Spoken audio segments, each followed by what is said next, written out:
This is my new favorite monster. We're back doing a review, but I've already reviewed this many times. It's delicious. Ultra Peachy Keen Monster. Today's video is all about music production and an update on everything. Paul came to last week's session, which you're going to watch in a second, then we'll come back to today, and I'm going in to see Sean shortly. Today I want to give an update on where everything is at, and through Bjorn's coaching, even though he knows nothing about music, is a hard pushing business coach. So we're attacking this DJ career like it's a business. He's given me things to do by the end of April, and we've set some goals for the year. So today I want to outline some of them. So in last week's video, which you're about to watch, we were coming up with the finishing touches to my first ever track, Daydreaming, which is now complete. But we'll insert last week's footage now. Okay.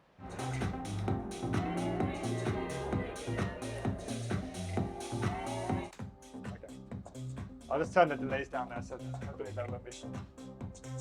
We can do the final mix of this one. Before the 27th, you got to play it. So I hope you do a final mix that you can play. If you sit in front of the computer in Ableton, you open it for 5 minutes. If you just do that, even if you don't want to do anything else, just do that every day. You make it into a habit, right? A habit where eventually, and you know this anyway. You do gym training or whatever. You know, like sometimes you don't want to go, but you got to go, right? And you just got to do it. Or you've got to form this habit, which means that you just sit there, and even if you just do a tiny bit, and sometimes you'll do longer. But you've got to get into a habit of like, shit, did I do? Okay. Oh, you're right. I absolutely need, and I think probably be like. Waiting to like come back in to like understand a little bit more before doing it, when really I should just be opening it and calling you even if I can't fucking do it. Yeah, exactly. And just start doing it, and you'll be doing it. You'll be training your brain. You'll be rewiring your brain to understand it and to get quick and just be like that will all happen really quickly if you do it every day. If you don't do it every day, then it doesn't work. Habits, you know about forming habits. Have you ever read that book, Atomic Habits? Yeah, I've got that. Yeah, man. So it's just, and what you get is you get that compounding, which is it's still like one of the magical things in the world. It's compounding. When you do something over and over, you just keep doing it. The results you get just compound, and you get more than you would ever think that you would get from that. You know, and it just starts snowballing. You get hundreds of songs and hundreds of great ideas and stuff when you do it a little bit every single day. I'm enjoying it. There's like anything when you learn new software, there's also the frustration that comes with not knowing which button to press, or like even when I'm like trying to like highlight and then you like play, or you know, you're getting used to, but there's only one way, and it's just by keep doing it, right? Yeah, that's right. And you're gonna find this game is it's a game of attrition. Is that the right word? A war of attrition. It is. You keep at it, and you're gonna have these weeks where you boost forward so much, and then you're gonna hit a wall, and then you're gonna be like, oh my god, and struggle, and then you're gonna do it again, and it's just, and you go down, and then like that. So, and that's gonna happen over and over. But we're gonna be looking at creating an automatic music machine, so you can create tons and tons of music, move loads and loads of it through stages. So this is like, and then at the end of it, you'll have hundreds of tracks, and you'll be able to pick the very, very best ones. And that's how you're going to get the magic. That's where you're going to get the gold ones. The Beatport #1. That's where your Beatport #1s are going to come from. They're not going to come from you starting one track and then hammering it. It's going to come from you working on tons and tons of music. And I'm going to show you a method that makes it so fun and so creative, and it's all like games basically. But at the end of it, you just have tons of music you're working on. The plan is to play at my birthday set on April 27, which is in a couple of weeks. So it's not my birthday as well. So. That's it. So I'll be logging in from Rome. I'll be in Rome. So. We're going to play it and open the set, and many more tunes to come. Yeah, it's going to be awesome.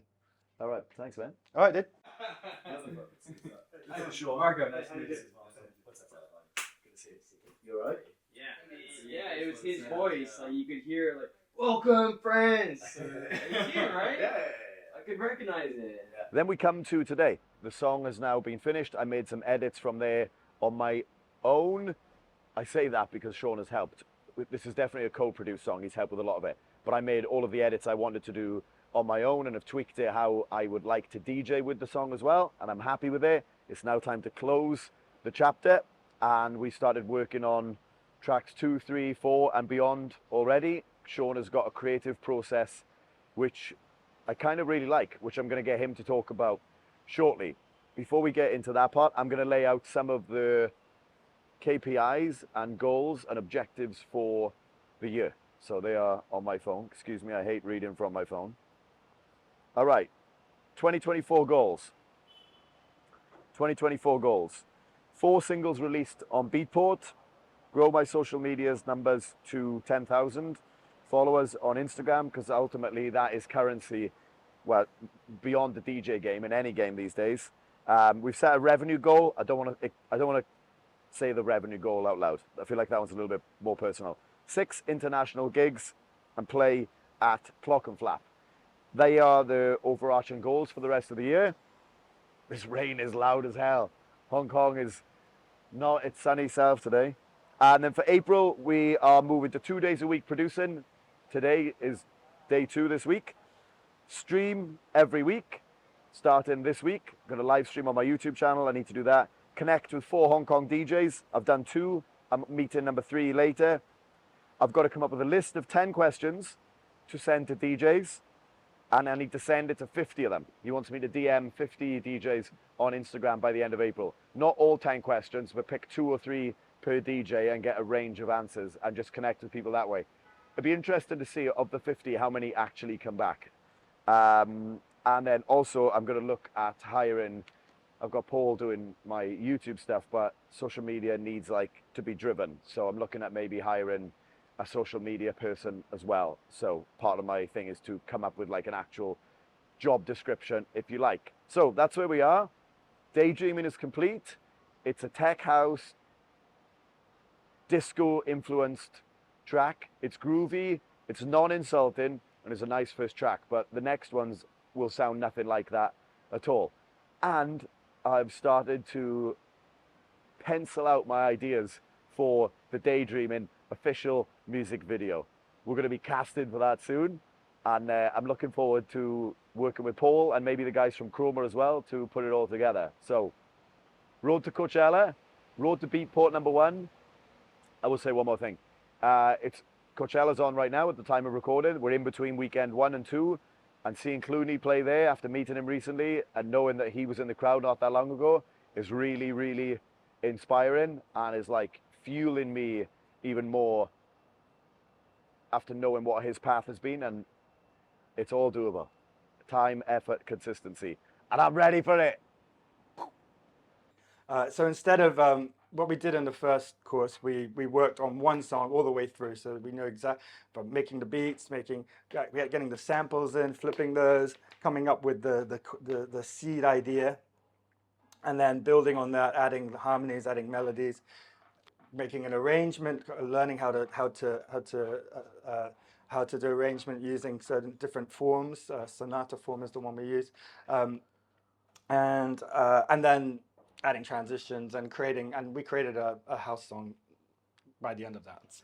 That was working on one song all the way through from start to finish, which is one way of doing it, but it's not the best way, to get the best results. So now we're kind of unlearning that, or we're learning a new process where I'm getting Benny to do loads of ideas in kind of a 15, 20 minute, right now doing 3 ideas a day, and he's going to do that for 7 days.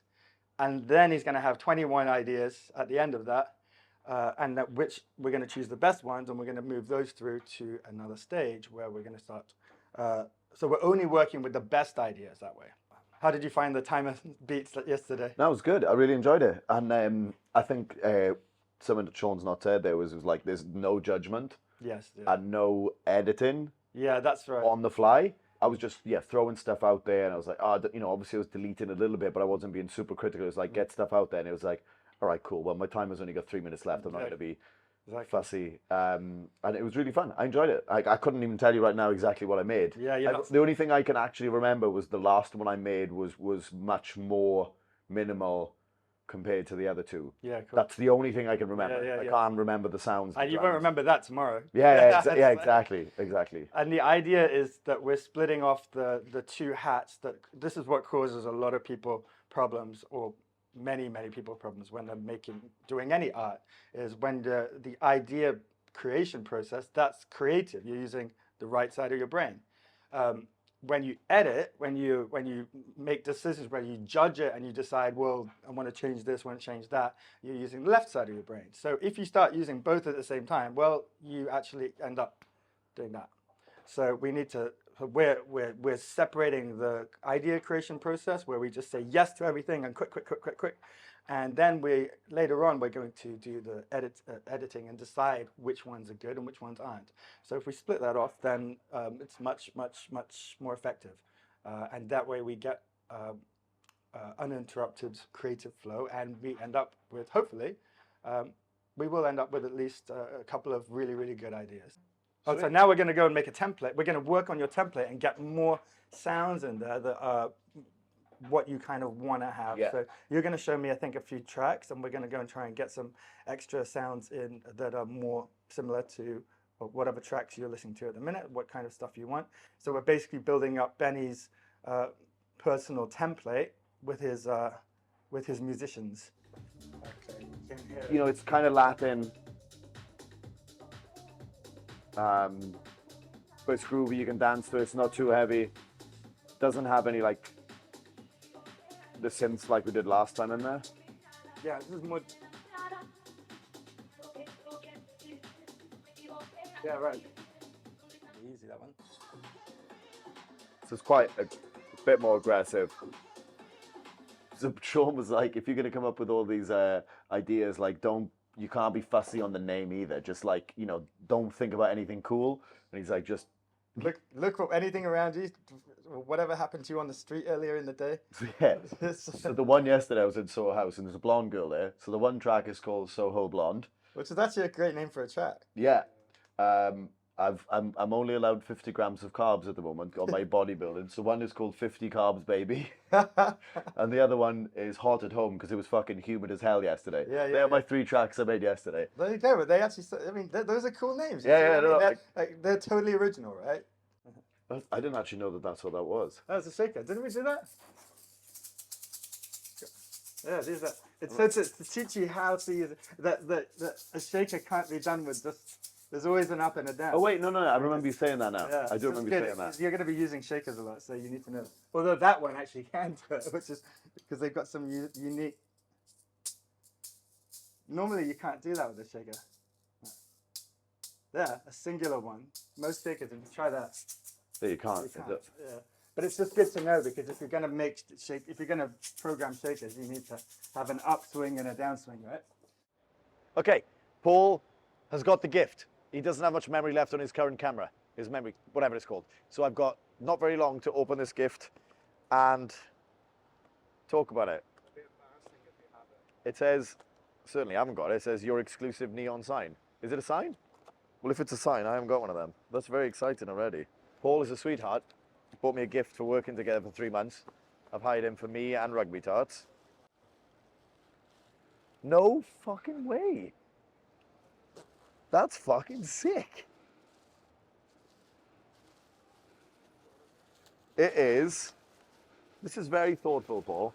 This is a really long story, but this is EXO. This is the Weekend's brand. And Paul's made me a neon sign for myself, which is going to go straight in my office with my DJ kit. It's part of my day one jacket. I really appreciate that, Paul. It's very kind of you. Extremely thoughtful. How sick is this? Very kind, Paul. Thank you very much. And also, I've got a little power bank here. Maybe I could just take it everywhere. Just put it on my back, put it on my chest, wrap it around my shoulders, put it up in my gigs. Maybe that's an idea. Maybe I need to take a neon sight to all my gigs. You've sparked some ideas, Paul. EXO, baby! Thank you, Paul. Appreciate it, brother.